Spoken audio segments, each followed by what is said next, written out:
Cari amici della Via dei Presepi, buon anno a tutti, continua il nostro viaggio all'interno dei presepi del nostro territorio. Quest'oggi siamo a Frescata di Preganziol, con noi il nostro caro amico Enrico Giacomini. Ben ritrovato Enrico, buon anno. Buon anno anche a te. Raccontaci un attimino cosa sei riuscito a creare in questi anni. Beh, sono 8 anni che faccio i presepi in questa chiesa, però sono 20 anni che faccio i presepi nelle chiese, nelle varie chiese. Cosa rappresenta questo presepe? Beh, sto qua diciamo l'ho fatto nella terra natia di Gesù, non è originale perché non è, io faccio, dipende perché tutti gli anni lo cambio comunque. Okay. L'anno scorso per esempio avevamo fatto le nostre campagne innevate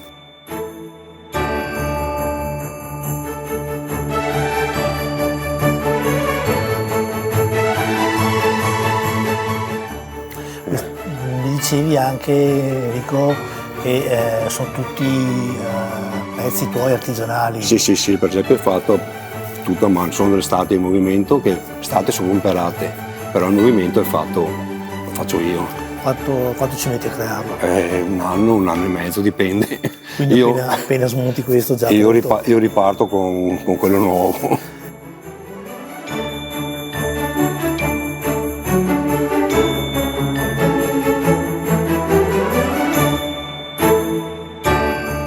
Enrico, intanto grazie per averci accompagnato a visitare questo bellissimo presepe e grazie dell'accoglienza che ci hai dato, quindi ti auguriamo di nuovo buon anno.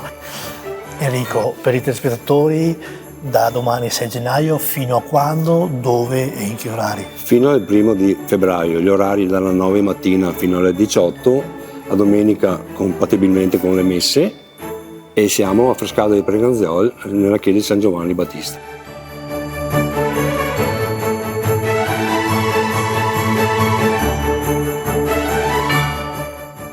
Enrico, noi ti ringraziamo, ti auguriamo buone feste e con voi ci salutiamo. Questa è infatti l'ultima puntata.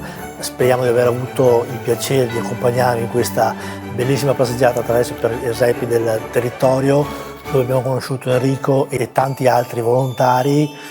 Speriamo veramente che voi continuate a portare i vostri bambini a vedere tutti i presepi presenti nel territorio, perché persone come Enrico prendono il tempo alle proprie famiglie e lo donano a voi per creare questi presepi che avete appena visto passare. Quindi noi ci diamo appuntamento nel 2026. Per ora un grazie enorme anche a nome di Enrico e di tutti i volontari che avete visto in queste puntate, e ancora buon anno. Buon anno anche a voi. Grazie Enrico, e adesso raccontaci questo presepe.